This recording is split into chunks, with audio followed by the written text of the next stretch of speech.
ವೀಕ್ಷಕರೇ, ನಮ್ಮ ಚಳ್ಳಕೆರೆ ಟಿವಿಗೆ ಸ್ವಾಗತ. ಇಂದಿನ ಪ್ರಮುಖ ಸುದ್ದಿ.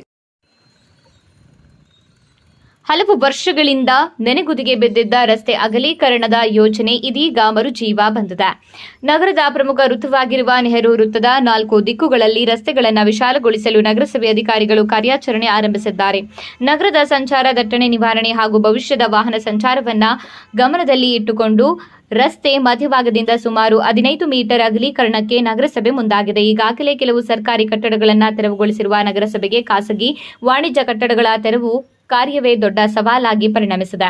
ಚಿತ್ರದುರ್ಗ ಮಾರ್ಗದ ರಸ್ತೆ ಭಾಗಶಃ ವಿಶಾಲಗೊಂಡಿದ್ದು, ಬೆಂಗಳೂರು ರಸ್ತೆಯಲ್ಲೂ ತೆರವು ಕಾರ್ಯ ಬಹುತೇಕ ಪೂರ್ಣಗೊಂಡಿದೆ. ಆದರೆ ಪಾವಗಡ ರಸ್ತೆ ಹಾಗೂ ಬಳ್ಳಾರಿ ರಸ್ತೆ ಭಾಗದಲ್ಲಿ ಇನ್ನೂ ಅನೇಕ ಖಾಸಗಿ ಕಟ್ಟಡಗಳು ಅಡಚಣೆಯಾಗಿರುವುದರಿಂದ ಅಧಿಕಾರಿಗಳಿಗೆ ತಲೆನೋವು ಪರಿಣಮಿಸಿದೆ.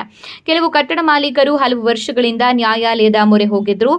ಅಂತಿಮವಾಗಿ ಸ್ವಯಂ ಪ್ರೇರಿತವಾಗಿ ಕಟ್ಟಡ ತೆರವುಗೊಳಿಸಲು ಮುಂದಾಗಿದ್ದಾರೆ. ಮತ್ತೊಂದು ಕಡೆ ಕೆಲ ವ್ಯಾಪಾರಸ್ಥರು ಇನ್ನೂ ತಟಸ್ಥ ನಿಲುವು ತಾಳಿರುವುದು ಗಮನಾರ್ಹವಾಗಿದೆ. ಈ ನಡುವೆ ಶಾಸಕ ಟಿ ರಘುಮೂರ್ತಿ ಹಾಗೂ ನಗರಸಭೆ ಅಧಿಕಾರಿಗಳು ವ್ಯಾಪಾರಸ್ಥರೊಂದಿಗೆ ಸಭೆ ನಡೆಸಿ ರಸ್ತೆ ಅಗಲೀಕರಣದ ಅಗತ್ಯತೆ ಕುರಿತು ಮನವರಿಕೆ ಮಾಡಿಕೊಟ್ಟಿದ್ದಾರೆ.